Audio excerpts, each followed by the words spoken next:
like I felt like I had the most pressurized, stressful year of my life trying to build this business, like ever. Like it was literally like one of the worst years ever for me. Like in terms of stress, like I like sunk into like one of like the deepest depressions I've ever experienced in my life because I wasn't hitting goals in the business. So I wouldn't hit the goal, I would get pissed, try to do it again, wouldn't hit it, and then I wouldn't even try anymore, then it would just snowball and snowball and snowball, and then I wouldn't want to do anything, right? And it's like, that's like the danger in it, right? If you have to be an extremely strong person, and you know, I just don't feel like anything should ever make you feel like that, right? Like, like I've never felt like that when I was doing something outside of that, right?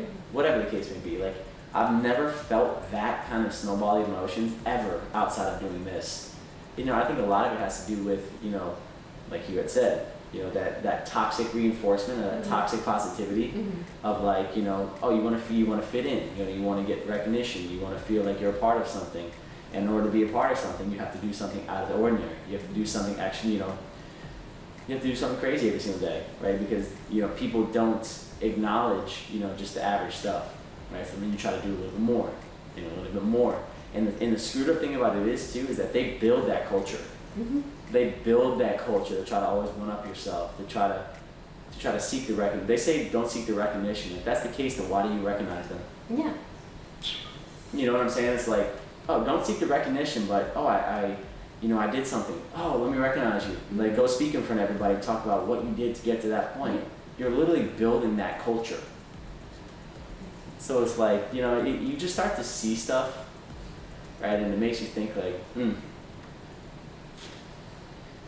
And in a way, they also build a little bit of competition, even though they say it's they build competition. Even though they say it's like, no, we're all here winning together, there's no competition here. It's like, no, there is, because if deep down, being 100% honest, if you see somebody doing a little bit better than you, yeah, you might say it out there like, yeah, congratulations. Deep down, you're like, this bitch. And you get mad at yourself, and that's what all those recognitions come from, because the people that are not doing so well will get mad that they're not being recognized, so they will push harder. And that's another tactic that they have. And you know, it's hard too, right? Because again, I really don't want to sound like I'm trashing like MLMs. Because again, you know, I really did have a positive experience all in all. I sort of came to the realization again, I'll say it for the 10th time. It just wasn't for me, you know, and it sucks too, you know, because, you know, for those people that do, you know, try to build a life and build a future in that, which is possible. It's not likely, but it's possible. There's such a taboo thing to it, you know, it's such a negative connotation. Oh, it's a pyramid scheme. Oh, it's this. Oh, it's that. Oh, one of those Fonzie schemes. It's that, such, and the other, you know, and it's like, I started to ask myself, you know, if that's the consistent first thing that comes out of every single person's mouth when you talk to somebody about something, oh, it's just a pyramid scheme, it just gets old. It's just like, at what point, again, you know, at what point in time, how many times do you get hit in the face before you start to realize, hey, maybe I want to move out of the way? And I think that's when people start realizing how much money they're spending into it compared to how much money they're actually getting back. And that's the thing that they don't want you to see. The income versus outcome, it's so out of proportion until you get to a certain point, and that's the goal. Keep you there as long as you can. Not the people who are helping you, but that's the business, that's the point of the company. Keep you at a level for as long as you possibly can, because they don't want to pay you. They don't want to pay you, which is okay. I wouldn't either. You make money when you don't give money away. Exactly. So it's like I consistently lost income. Like I never went positive once ever. Ever. And like at least with this one, you have to keep yourself active every single month. The only way that you can keep yourself active is that the first days of the month, you need to have your certain points, and there are only two ways for you to get those points. Either you sell something within the first 5 days, or you buy something. So what the majority do? They buy something. So every month you were spending already a certain amount of money, but how much money are you really getting back?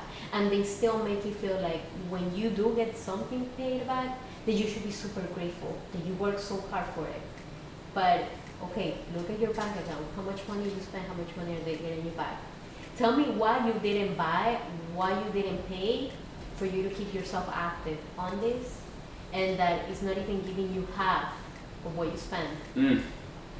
And like you said, like it's not really an attack. Me personally, I met amazing people in this. I met really nice girls that I would love for them to get out because I think they're so amazing that they could do something so much better with their lives. They're so smart, they're so ambitious, they're pretty much, like I said, amazing and awesome, that I would love them to see apply all that discipline and all that love into something that would actually give them something back. So it's not really so much an attack on the people, but it's more on the business model Correct. of it. Correct. Because sometimes it's not even on the product. Sometimes the products can work. Like I said, for me, they worked perfectly. Right. And for the people that I had under me that I was selling them, they worked perfectly as well. So sometimes it's not even the product, it's just the business model of it. And they talk about also like the whole shape is like, oh no, it's a pyramid scheme. We're not talking about the shape. We're talking about what you have to do. Yeah, it looks like a triangle at the end of the day, but the problem here is not the shape. The problem here is what you have to do in order to get to that top. Right. That's the problem of it. How many lives are you saying? How many people are you pushing into going into that to join you?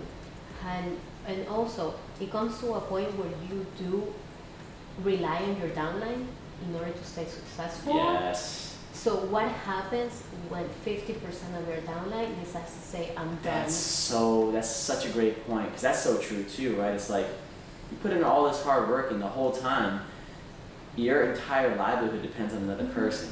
I'm not willing to do that. Personally. Like I'm not willing to do that. Like I'm not gonna work my butt off. I'm not gonna put all this time, all this money, all this energy into something just for somebody to say, nah, you're not getting that. Take it away. No. Or like you invest already so many months, that person is already in it, they're probably doing great, they're probably doing amazing, but then just like me, they kind of like saw the light and were like, I'm not doing this anymore. So now whoever was up here is completely screwed because one of the legs fell off. It's like, and now they don't want to do it. And now you're back to square one. Like now I have to go and push it again to find somebody that will actually stay. And how many times does that really happen? Right, and that was the thing, I had experienced that. It's like, how many times does somebody get right up to the point where you're about to get started and they drop? It's like, dude, it's like, and I started to realize I was putting, that I think is one of the biggest things for me. You put your entire livelihood into another person, and that's a really kind of screwed up thing, to be honest with you. It's like you look at a lot of other forms of success. They don't have to do that. They don't have to do that, and they have very similar outcomes as to the people that I'm looking at right now. Sometimes even better. Yeah. And they actually have the freedom to dictate what they're gonna do with their time and what they're gonna do with their lives without constantly being on their phones, without constantly being sending messages. That's the thing, you're buried in your phone. Yes. Buried in your phone, like it never stops. Like I have people calling me like 2 in the afternoon or like 4 in the afternoon, like, bro, I'm working. Like I'm literally treating a patient like you should know better than that. Yes. Like you should know better than that. Like, don't call me right now. Like, no. Yeah, no, or they're like, okay, on your lunchtime. I'm like, I wanna eat on my lunchtime. Right. I don't wanna be like listening to a Zoom call or like text messaging people, which is something that I never did, thank God.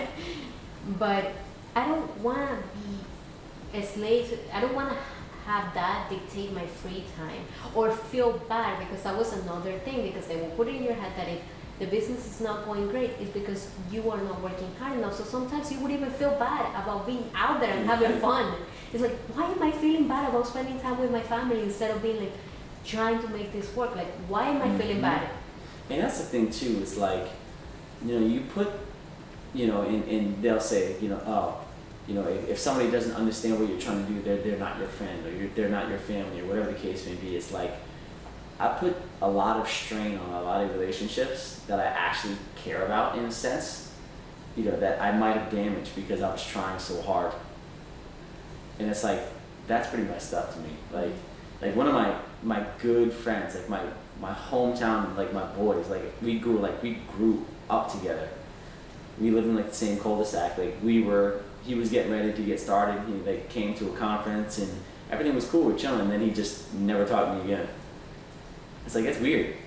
You know what I'm saying? Like, and then, you know, it's stuff like that, right? And that makes me fearful too. Like, it doesn't give me a vote of confidence. Like, the fact that I am doing this for the business, not for what everything they say you should do it for. And then it makes you really start to think, like, if I'm doing that now, you know, at this stage, what am I going to be willing to do later? You know, and you start to really think to yourself, like, this is a very dangerous, you know, path to go down. Because at what point do you stop looking at somebody as a human being and start looking at them as a dollar bill, or start looking at them as a point value, or, you know what I'm saying? It's very dangerous. And I think that was another thing for me, because I was doing really good. I was actually able to rank up in such a short period of time. I was only in there for 2 months and I was able to rank up. So I knew I was doing great. But I don't remember exactly, at one point I started thinking that if I were going to hang out with one of my friends, or I was going to hang out with a family member, my first thought was, I'm going to sign them up. And that scared me of myself. It's like, why am I thinking about signing them up instead of just like going and enjoy the moment with them? And it would scare me, so sometimes I wouldn't really talk to them about the business, because I didn't want to strain the relationship. I didn't want to make it end bad. And also because I would feel bad about myself that, damn, I'm going to go hang out with this person that I haven't seen in a long time because of this whole COVID situation. I'm finally going to be able to hang out with them. And my first thought is, I'm going to sign them up. I think one thing for me that like kind of pissed me off was like, again, we were kind of talking about this off camera. We need to talk about, you know, definitions, right? And what people define success as, or doing better than you, right? You know, like there was many times where, you know, I would hear people tell me, oh, you know, if they're not doing better than you, then, you know, you don't want to be around them. What are you to tell me what's doing better or worse than me? Like, dude, I'm doing better than you. Like, let's call it spade a spade. Like, I'm better off in life than you, bro. Like, how are you gonna sit here and try to tell me, oh, I don't need people in my life because they're not doing better than me? Then I don't need you in my life, dog. I'm doing better than you. What? Like, bro. Like, it's like, I feel happier than pisses me you. off. It's just like that. Just like it's so annoying to me. It's like when people start to try to dictate what you do with your mind and what relationships you have in your life. That's when I start to get annoyed, and like that bothered me. And it didn't at first, and then I started to see like how that was starting to alienate like certain people in my life, very important people in my life. And like I started, like my health started to go down the drain. Like I have epilepsy. Oh, wow. And it's really not a big deal, but pretty much like my threshold significantly increases when I get tired. And like I'm up to like 2 a.m. every single morning. Like I actually had to go back to the neurologist and get back on medication because I started to become significantly epileptic again. Because of this business. Like that's what it does. Like it turns you into like this psychotic like workhorse. It's like I've never worked harder in my life and got so little. Yeah. Like financially. Mentally I took a lot. But financially, which is half the reason why I got into it, like I never got less for something I worked harder for my whole life. And it turns you kind of like a different person. Like I'm a very private person. I just choose what to put out there on social media. I'm not a person that you're gonna see like posting about every single second of their lives. I don't like that. But when I was in this business, I had to do it. Yep. And they were like, no, you need to post about what you're doing because you gotta be relatable. I'm like, I do the same thing every single day. Like, come to work, I do my job. Like, I can't really be posting so much about what I do because it's the same thing. It's like, oh no, you have to come on camera and like talk about what you're working on. It's like, I'm working on my job. Like, right. What do you really want me to say on camera? It's like, Correct. oh no, but go show when you're going to the gym. Why? Like, I don't want to show some if I'm going to the gym or not. Like, who cares, right? Yeah, like who cares? Exactly. Like that's my whole point. I've never been a person that like cares about anything. So when and like for a regular person, nobody's gonna care about that anyway. Yeah. Like no one's gonna say, oh man, her hair looks so good at the gym. What? What are you talking about, dude? Like, And also, like, nobody really is going to relate to that. They're like, no, come on, you gotta start becoming more relatable. I'm like, how do you want me to become relatable? I'm just like everybody else. I wake up, I go to work, and come back home. You know, I'm with my pets, I go to sleep. I watch the same shows that probably everybody else watches on Netflix. Like, there's nothing really, like, completely relatable about me. I'm just like everybody else. I do the same thing as everybody else. It's like, no, but you gotta be relatable because that's how people, like, you gotta tell your story. Like, what story? Tell me exactly what's my story. Because I don't have a sob story, thank God. I don't have a sob story for me to be like, oh, like, people are gonna find me inspirational. No, I really don't have that. And I'm very happy I don't, actually. I'm extremely happy I don't. But they always want me to, like, oh no, you gotta put your story in, you gotta talk about, like, yourself because you have to be relatable. It's like, how am I gonna become more relatable than what I already am? I'm like everybody else. I do the exact same things that everybody does. The only difference is that I don't like to post it. right. Like, what do you want me to post? What I eat every single day? That's the only different thing about me that I do every day. Yeah, I think at the end of the day, you know, for both of us, it seemed, Natalie, it was just what it required to get to what they say is possible. Number one, it's just, I just don't really think it's that feasible. Like, it's just not like that realistic. Like a lot of the people that I would hope I'm still friends with. I don't know if we are now. I really doesn't bother me either way, to be honest.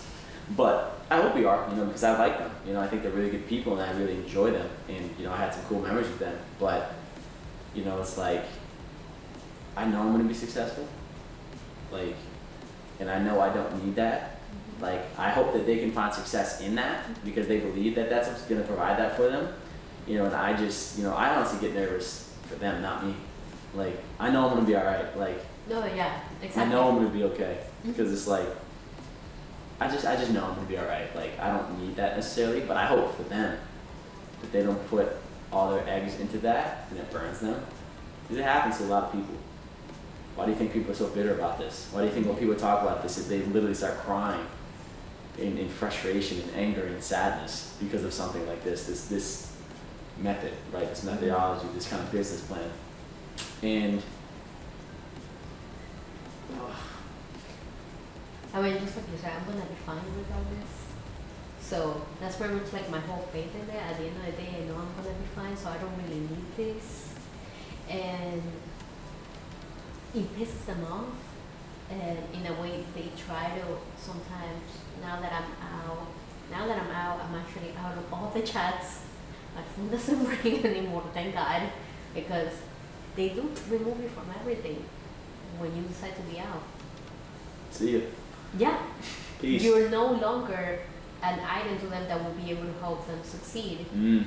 So they take you off. Why You know, are they gonna be in there? And that's kind of another thing for me too. It's like, how important are those relationships actually, right? How important, you know, they say, oh man, you know, you're such an integral part of the team, this, that, such, and the other. But like you just said, the second you stop communicating, right, everybody vanishes, right? Mm-hmm. Nobody talks anymore, right? There's not even, hey, you know, what's going on, dude? You know, how's your day? Or Happy New Year, or none of that stuff, which is cool. I'm not looking for that. Okay. It really does not bother me at all either way, but it's just kind of interesting, you know, when I was saying, if you give people time, they'll always reveal the inner character of themselves by their actions. Their words don't mean anything. Mm-hmm. And, you know, you start to see over time, you know, where things really lie. You know, like you had said, if you're an asset, if you help their vision, they'll let you be a part of the vision, right? But the second you don't help their vision anymore, now you're not a part of the vision. Mm-hmm. So now you're out. Correct. And hey, I still love those girls. I still think they're amazing. Have they talked to me after I left? Not at all. Nobody has even, like, they all see that I'm not part of the chats anymore, and nobody has come to me like, hey, what happened? Like you said, I really don't care. It's not something that I really need. I'm actually thankful that I didn't shrink any of my real friendships. So if they get mad about this, and they can get mad Hey, no about problem. it, like, that's on them. And sometimes I do see them like posting things, like especially when I first quit.